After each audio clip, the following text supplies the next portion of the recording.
So out for a little hike today. It's a little on the windy side, so hopefully the audio is not too bad. Also a little on the muddy side here too, but today we're going to be taking a look at RZE Watches' take on a modern pilot watch. I just recently discovered that the owner, Travis, is a former airline pilot, so it's fitting that their fourth release, the Fortitude, is a pilot's watch. Now, you might be surprised to hear this, but I am also technically a pilot. It says right here on my paperwork, pilot certificate according to the government of Canada.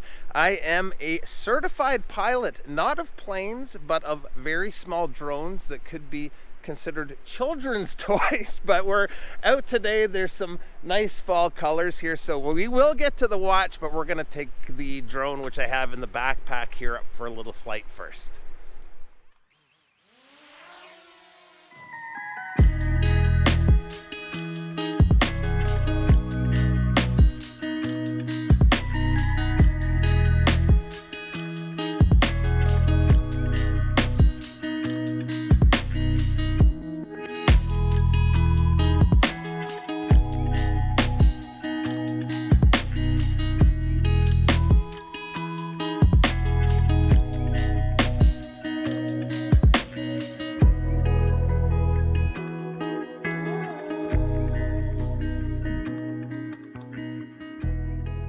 Okay, so hope you enjoyed the little flight there. You're seeing this video a few weeks after me filming this, so most of the leaves are probably long gone by now, but it's great to get out this time of year. So the Fortitude is the latest from RZE, and it's a very modern take on a pilot watch. The watch I have is the Turbo Teal, which I gotta say, I love the name. There's also the Nighthawk, which is a black dialed version. There's a gray version they call the Nimbus Gray, and probably my favorite of the four, the white dial with contrasting black hands and markers, which is being called the Cruiser White. The watches are made mostly with grade 2 titanium and coated with the Ultra Hex anti-scratch coating. I say mostly made with titanium because they've opted to go for a steel clasp. It's actually a very close color match. It's tough to see any difference in color or finish really at all. The bracelet is a 3-link bracelet. It's completely brushed, and the way they've done the angled outer links gives it kind of a neat, aggressive look. There's some play between the links, but it is very fluid feeling, and it's about as comfortable as it gets for a bracelet. The links are screwed links, and the bracelet tapers all the way from 20 millimeters down to 15.5 millimeters at the clasp. The dial is a sandwich style dial with cutout markers. It has a textured finish and transitions to black at the outer edge. The angled rehaut is also black with markers for every 5 minutes. And then just inside the cutout markers is the markers for 24-hour time. I'm a huge fan of Damasco, so I like the crosshair detail. The hands are stark white, so very easy to read the time.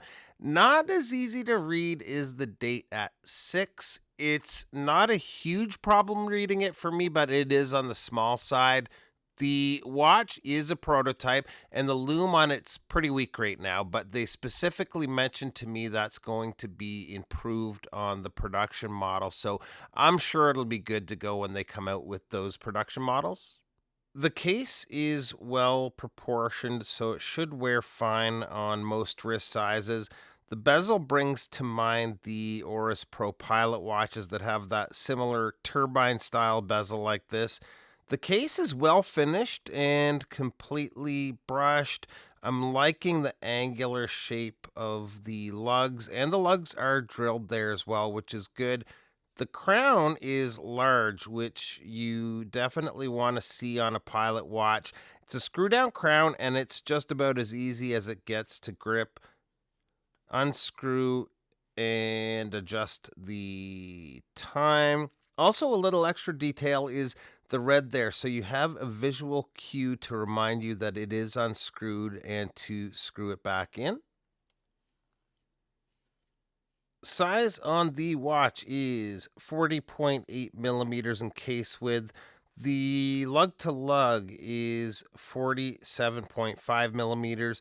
Lug opening is 20 millimeters, and the thickness is 12.6 millimeters. Water resist is 100 meters. The crystal is sapphire and treated with an anti-reflective coating, and the watch runs on the Seiko NH35 movement. And here it is on my 7.25 inch wrist. I've been wearing it about a week now and not really much to complain about. It's comfortable, easy to read, other than the smaller date, and it does look really good too. I think one area that I would have preferred one slight difference would be the movement and maybe a Miyota over the NH35, but the NH35 is a good movement. These are going to be available on their website starting the 13th of December with an ask of 469 USD. Link will be in the description below where you can find these. Thanks again to the folks over at RZE for lending in the watch. Thanks for stopping by, and we'll see you real soon. Bye bye.